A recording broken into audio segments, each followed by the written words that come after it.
The Bible makes it clear that a husband will want to avoid an unsettled, critical, argumentative wife. He'll want to avoid that kind of wife. The unsettled, critical, argumentative wife. But will be blessed by a peaceful, gentle wife and a peaceful, well-managed home. That will bless him. And there are several Bible passages that make this clear. Proverbs 31 really makes it clear because it describes this woman who is beyond industrious. It talks about her managing her household and all her work to create a peaceful, organized home allows her husband to be free to pursue God with the other men. Now, don't we all want that? Don't we all want our men to be seekers of God, seeking God for all their decisions, how they lead our family? I mean, we want that. And it makes it clear in Proverbs 31, verse 23, it says, her husband, this industrious wife that's managing the household, taking care of the household, it says her husband is respected at the city gate, where he takes his seat among the elders of the land. And I saw this connection. It's like, okay, we play this pivotal role in freeing up our men to pursue God. Also, 1 Peter 3, verses 4 and 5 is the verse we've referred to before. And it talks about the beautiful wife has this inner quality of a gentle and quiet spirit. Plus, we know the opposite is very much like a repellent for men. And many verses in Proverbs explain this, but Proverbs 21:9 is one of them. It says, better to live on the corner of a roof than share a house with a quarrelsome wife. But I wanted to go beyond the Bible, not that the Bible doesn't have everything we need, but I wanted to actually survey some men. So my husband participated in this because he didn't want me to see the responses of men, but he surveyed over 20 men from Band of Brothers who have a variety of ages, from 25 all the way up to 65. So a good wide spread of ages of men, all right? I said, what one word best describes how you feel if you walk into your home at the end of your workday and your home is kind of messy and dinner's not even close to being ready? Just how does it make you feel? Got a bunch of answers. Here are some of the top answers.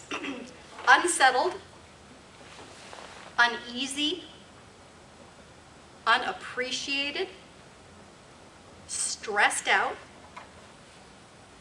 anxious, frustrated, annoyed, perplexed, bothered, curious, compassionate.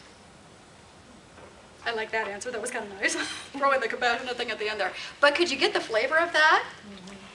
And they weren't. And a lot of guys did write things that, like in the margin of the thing, saying, "Hey, you know, I do understand. My wife's busy." I mean, they were very compassionate about why they were willing to kind of like tolerate it. But clearly, it was unsettling.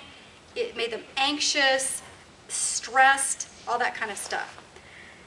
I asked the third question, the final question. The Bible tells wives to have a gentle and quiet spirit. So now we're not just talking about the household, we're talking about our countenance, our demeanor.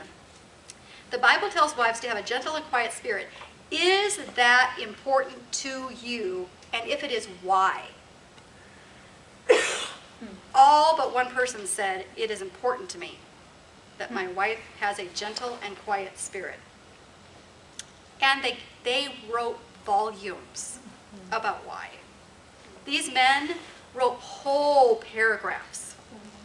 Who would have thought? I was shocked silly. I mean, you know, they wrote whole paragraphs, well thought out. I couldn't read all of it, but I wanted to read a bunch of it because I thought it was so illuminating again about this gentle, quiet spirit. And don't get me wrong, several of them said things like, this does not mean that my wife has to be a doormat. This does not mean that I don't think my wife should ever talk. This does not mean that we can't have a spirited conversation. So they did say things like that to make it clear that they don't want some wishy-washy doormat that doesn't ever say anything. But here's what they said about why this is important to have a gentle, quiet spirit. Here we go. I get enough noise and harshness out in the world. Her quiet gentleness brings balance, rest, and healing. Next, it allows the man to be recognized and respected as the leader of the home. Next one, I have been inside many people's homes, and many times a gentle, quiet spirit is not displayed by the women there. There's nothing worse than a blabbermouth woman making her husband look like a moron and making herself look like he couldn't get himself dressed in the morning if not for her. Okay. Another person wrote, the marketplace can be brutal, filled with pushy and loud spirits. Home should be a place of refuge from those storms. There's more. Do you want more? Yes. Okay. A gentle, quiet spirit for my wife means our home is peaceful. The next person wrote, gentle is very important as the world has become more harsh and less caring. This guy wrote, having a wife with a gentle, quiet spirit is important because most of us work for someone who tells us what to do. And it's nice to have a loving relationship with someone you feel respects you and loves you and shows it with a gentle spirit. Another guy said, to me it's important because it shows the Holy Spirit is there and she is trusting God. By the way, she can be very excited about something and have a lot to say, but still be peaceful in her happiness. I liked that explanation. Do you think you can be peaceful and still be joyful and happy? Absolutely, but be peaceful. Another one here. We'll do two or three more. If she is gentle and quiet, especially when she has something to say that is sharpening me, it helps me to receive it much better. We know that from what we've been learning here about respecting our husbands. Two more. If my wife is gentle and quiet, I will tend to follow suit. But if she is frazzled, I will become anxious. If she is angry, I will become defensive. And one more. My wife having a gentle spirit just makes me feel more loved.